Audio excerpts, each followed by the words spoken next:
الحمد للہ حمدا کثیرا طیبا مبارکا فیہ کما یحب ربنا ویرضی اشہد ان لا الہ الا اللہ وحدہ لا شریک لہ واشہد ان محمدا عبدہ ورسولہ صلی اللہ علیہ وآلہ وسلم۔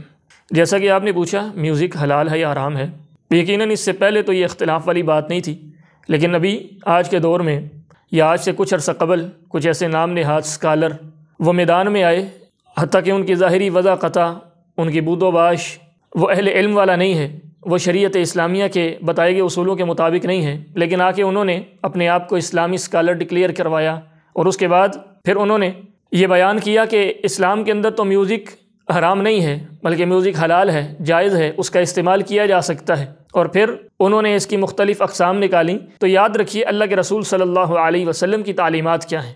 کوئی بھی آئے، مسلمان اتنے بولے ہیں کہ کوئی بھی آئے کچھ بھی کہے وہ اس کو قبول کر لیتے ہیں۔ اللہ کے رسول صلی اللہ علیہ وسلم کی تعلیمات کیا ہیں؟ نبی کریم صلی اللہ علیہ وسلم فرماتے ہیں میں میوزک کے آلات کو، طبلہ، سرنگی، گانے بجانے کے آلات کو توڑنے کے لیے آیا ہوں، میرے ذریعے اللہ احکم الحاکمین ان کو ختم کرے گا۔ جاہلیت کے اندر اللہ کے رسول صلی اللہ علیہ وسلم کی آمد سے پہلے معاشرے کے اندر بہت سے اعمال موجود تھے، بہت سے کام ہوتے تھے۔ اللہ کے رسول صلی اللہ علیہ وسلم جب آئے تو ان کاموں کو آپ نے ختم کیا۔ ان میں سے ایک کام موسیقی، یہی میوزک اور طبلہ، سرنگی، گانے بجانے کے آلات تھے۔ اللہ کے رسول صلی اللہ علیہ وسلم نے ان کو ختم کیا اور آپ نے ان کی حرمت کو بیان کیا، حتیٰ کہ یہاں تک اللہ کے رسول صلی اللہ علیہ وسلم نے فرمایا قیامت کی نشانیوں میں سے ایک نشانی آپ نے بتائی کہ موسیقی کے، گانے بجانے کے آلات عام ہو جائیں گے، گانے بجانے والیاں عام ہو جائیں گی، اور پھر آپ علیہ الصلوۃ والسلام نے فرمایا کہ پھر اللہ احکم الحاکمین ان کی شکلوں کو بگاڑ دے گا، ان کی شکلیں مسخ ہو جائیں گی۔ پھر آپ صلی اللہ علیہ وسلم نے فرمایا زلزلے ہوں گے اور اللہ احکم الحاکمین ان کو زمین کے اندر دھسا دے گا۔ یہ ان لوگوں کے لیے بیان کیے جو گانے بجانا کرتے ہیں، جو موسیقی کو عام کرتے ہیں، جو گانے بجانے کے آلات استعمال کرتے ہیں۔ تو طبلہ، سرنگی، گانے بجانے کے جتنے بھی آج جدید آلات آ چکے ہیں وہ سب کے سب حرام ہیں۔ شریعت نے ان کے اوپر حرمت کا فتویٰ لگایا ہے۔ وَمِنَ النَّاسِ مَن يَشْتَرِي لَهْوَ الْحَدِيثِ لِيُضِلَّ عَن سَبِيلِ اللَّهِ۔ قرآن میں اللہ احکم الحاکمین فرماتے ہیں لوگوں میں سے بعض لوگ ایسے ہیں کہ جو مول لیتے ہیں، جو خرید لیتے ہیں لہو الحدیث کو، اور اس کی وجہ کیا ہے؟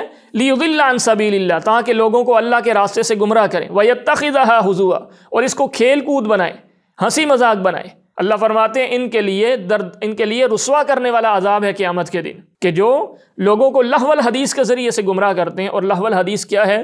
مفسرین نے تفسیر کی، صحابہ نے اس کی تفسیر سمجھائی کہ لہو الحدیث سے مراد گانے بجانے کے آلات ہیں۔ لوگ کہتے ہیں، آج کا انسان کہتا ہے کہ میوزک کے اندر سکون ہے، طبلے سرنگی کے اندر سکون ہے، سرنگی کی آواز کے اندر سکون ہے۔ صحابہ کرام کا عمل تو یہ تھا کہ کانوں میں انگلیاں ڈال لیتے تھے جب موسیقی کی آواز آتی، اور اس وقت تک انگلیاں نہ نکالتے جب تک موسیقی کی آواز آنا بند نہ ہو جاتی۔ یہ قیامت کی نشانی نہیں تو کیا ہے کہ آج ہر دوسرے گھر سے موسیقی کی آواز بلند ہوتی ہے۔ سیدنا ابوبکر صدیق رضی اللہ تعالی عنہ کے پاس ایک شخص آتا ہے اور وہ آپ کو کچھ ہدیہ دیتا ہے، آپ رضی اللہ تعالی عنہ اس کا ہدیہ قبول کرتے ہیں۔ پھر وہ خود ہی بتاتا ہے کہ میں پرانے دور کے اندر کہاوت کیا کرتا تھا، یہ ڈول مار کر، یہ طبلہ بجا کر میں لوگوں سے پیسے لیا کرتا تھا، تو اس سے یہ میں نے ہدیہ خریدا آپ کے لیے۔ تو جناب صدیق اکبر رضی اللہ تعالی عنہ نے اس کا وہ ہدیہ اس کو واپس کر دیا، کہا یہ رقم جائز نہیں ہے۔